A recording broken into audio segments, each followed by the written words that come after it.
event technology expert and host, Joe Martin. Welcome back, guys. I got a great guest tonight, Brandt Krueger from BrandtKrueger.com. He is an virtual event technical producer. Actually, let's bring him in. I see him try and join in. He's knocking at the door. Hey, Brandt, how you doing today? Good. It could be that one person who's on the Zoom call who's on the iPad who's like, pointing and their hand is covering half the camera and like looking off in the wrong direction. Yeah. So, where are you buzzing from today? You're in Minneapolis? Minneapolis, Minnesota. You got it. Still cold? No, the birds are chirping. The snow is melting. The allergies have started. It's already fake spring, and we'll have a couple more snows just to, as Mother Nature gives us the finger a couple more times, and we but then we'll be into full on summer.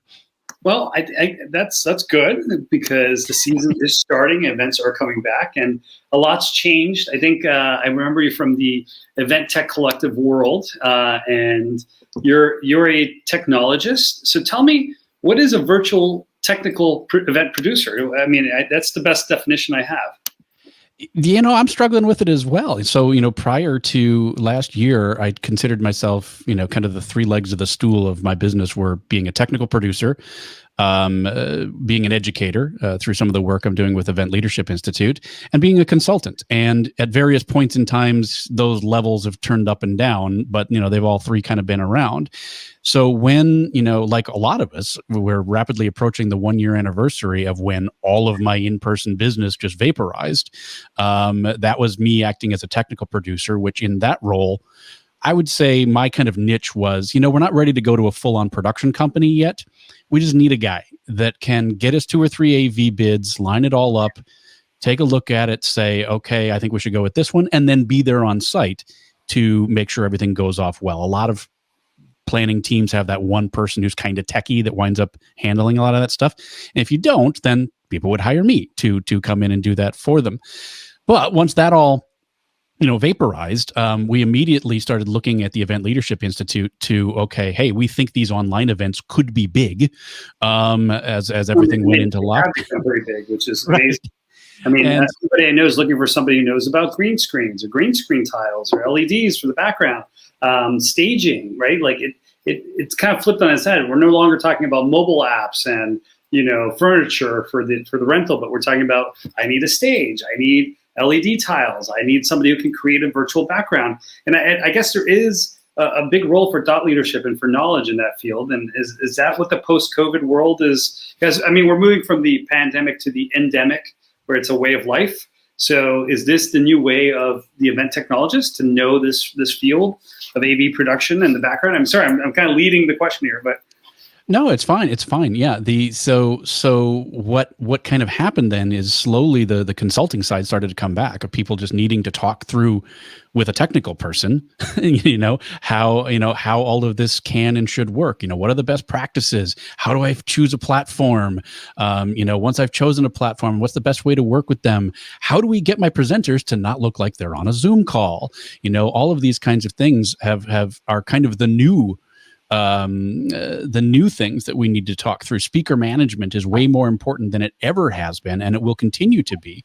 There's about 19 different directions we can go off of that question. I feel like all those AV production classes, like I used to be in the newscast in high school, with the the morning news, all of that is now relevant. Everybody has to be a video producer, editor, / director, knowing when the speakers are coming on. I mean, it changed the ball game for the way things are produced. I also think the industry changed overnight. All these companies that did badging and registration, they're now all streaming companies in a weird way.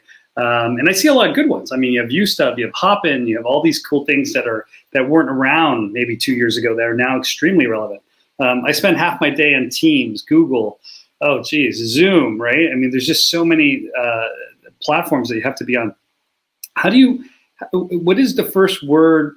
I mean, what is the first advice you would say to a meeting planner that, doesn't have somebody on staff like you? Like when they contact you, like what are the first questions you would ask them? The analogy I keep using for online is think of your platform as your venue, and it works really well to use that kind of analogy metaphor. That you're on. So as people are struggling, trying to find out, oh, there's 200 different platforms. How will I ever do it? But, just, take a breath and think about what would you do if you were just trying to pick a venue. And so most of us just either had a few that we, that they liked, and, I went to this one at a conference, and so I really liked that. And so I'm going to go to a site visit with them.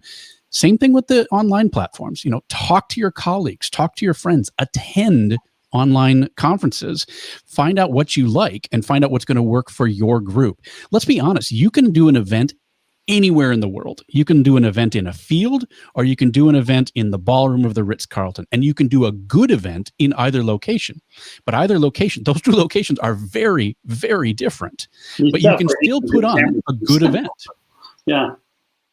So it's the 80% of these online platforms are the same. Just like when you're thinking about event apps, a year or so ago, 80% of it is the same. You've got the schedule and you've got the map of the convention center, and it's the same thing here. You've got the Brady Bunch boxes and a chat and a poll and all that kind of stuff. I do think though, it's going to be some of the ones that pivoted over the course of this last year. And I know we're all sick of the P word, but that's true what it was, right? And so those that were doing things. What's that? I pivoted. I used to go to trade shows every day. Now it's all virtual.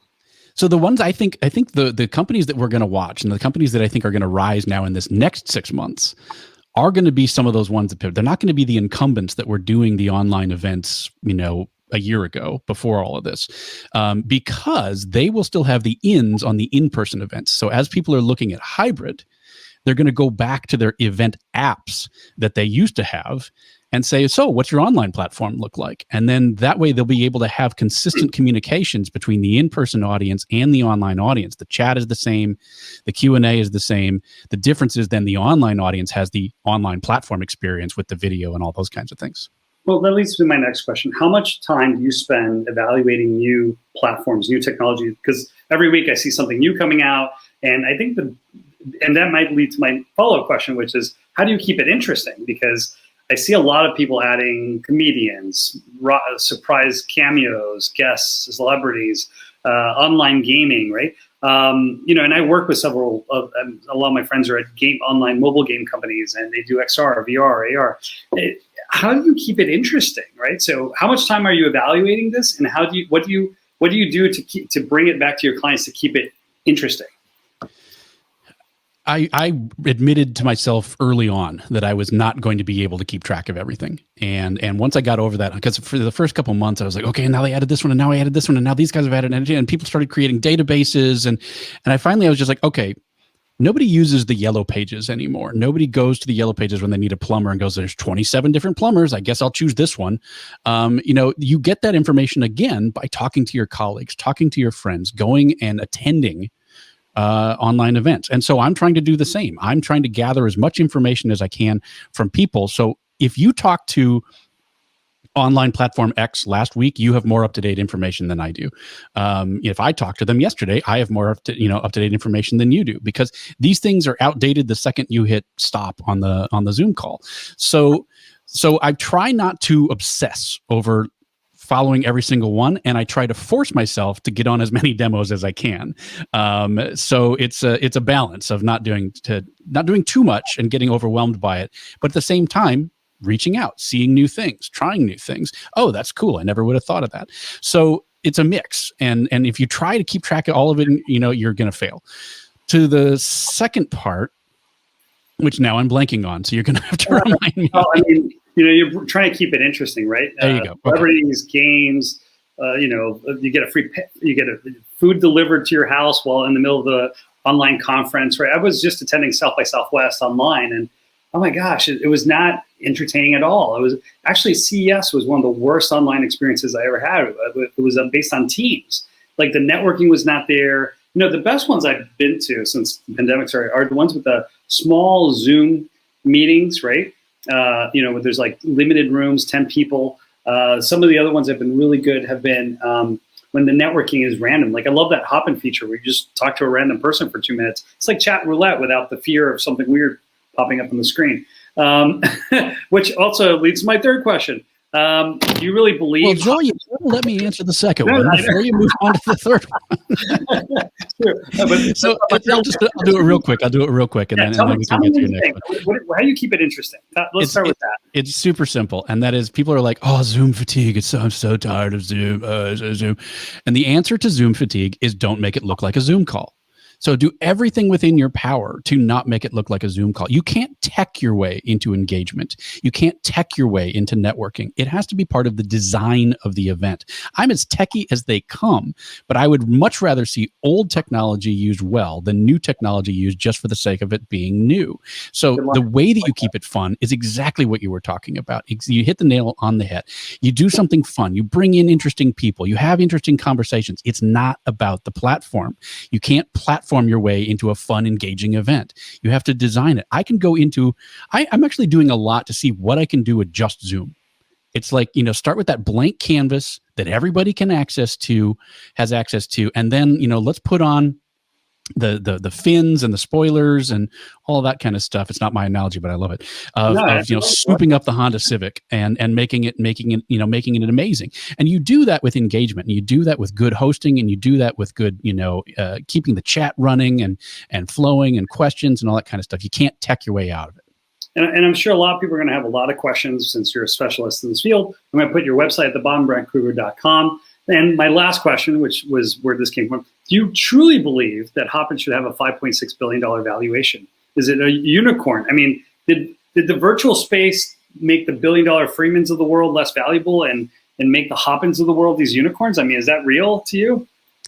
We were already seeing investment in the events industry in 2018, 2019. We were starting to see kind of outside money, like people going, oh, this is an industry I didn't realize had millions and billions of dollars in it. And so that was already happening. And it's one of these things that it's almost like I'm not implying any negativity towards Hopin, but it is almost like the GameStop stuff where you see something and then you want people to invest in it. And then, people are investing in that. Oh, I should invest in that too. And I only say that in the sense of, they got a big thing, then they got some more news because of the acquisitions, and then they got some more funding. And once somebody takes notice and does funding, you're more likely to get more funding, because that's just the way human nature is. Oh, I got to get in on that.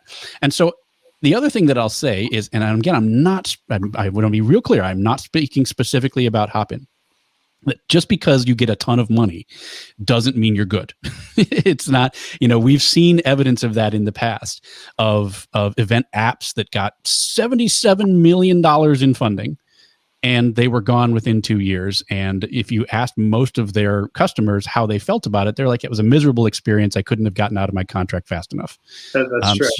I've heard that too. Yeah, so having money does not mean that you're good. Now, it doesn't mean they're not good. I'm just saying. We're on time. I'm going to leave you with this thought, since you're a technologist and you think a lot of these things. Events are moving outdoors. You hit it. You mentioned something about the beach. I've seen a couple of events in Florida and in Central America and in Puerto Rico taking place outdoors on the beaches, which I think is a fantastic idea. I love it.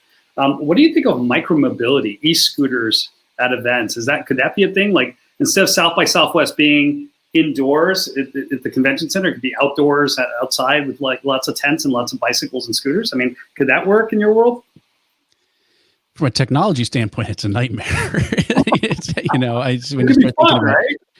My mind immediately starts going to internet access and how do we, get better, maybe that gets better with 5G, internet access, because a lot of the 5G that's coming down the way is only going to be good outside. And even then, if there's, but we could put repeaters out there. So I keep thinking, bicycle events could be a cool thing. People have fun, right? The beach events have become a thing, and people are talking about cruises to nowhere. And it really depends on where you are in the world too. I mean, some places have better cellular access and have better, you can strap together 3 or 4 different radios on 3 or 4 different carriers, and it's just going to seamlessly go from one to the other. Ours is not that good, so being able to, at this point at least, strap a backpack on and be mobile with internet it's still a bit sketchy if you want it to be rock solid. Well, we're at time. Any last thoughts? Where is the industry headed in this post-COVID world? It's so amazing to me that we've advanced more in the last 10 months when it comes to the technology, when it comes to online events and the online portions of our events than we did in the previous 10 years. I mean, I've been on the sidelines going, online events, hybrid events, you can do amazing things for literally 10 years. And we just kind of picked away at it, played with it like a cat, with a cat toy. And then all of a sudden we had to go online. And so that's just put such anytime that there's tragedy, there's also opportunity. And so I don't want to take anything away from the horrible tragedy of people losing their jobs and losing their lives over the course of the last year, but it does tend to drive advancement in technologies. And so we've come more in the last 10 years than we have in the last 10 months than we have in the last 10 years. And so my challenge to everyone out there is to pull that forward. So we need to not be in this mindset of we're going back to in-person events. We're going back. We need how can we pull what we've learned, what we've gained into hybrid. So as we come into hybrid, we're not going back to in-person. What we're doing is we've now got this new audience from our increased online presence. We've got new audience from accessibility standpoints, people with mobile disabilities that couldn't necessarily attend our events. How do we bring them forward and reincorporate our in-person events so that we're not doing what we were doing for the last 10 years, which is let's throw a camera in the back and call that hybrid. That's not hybrid. Well, BrandtKrueger.com. Make sure to check it out. And guys, we're at time. So have a great evening. Bye. Bye.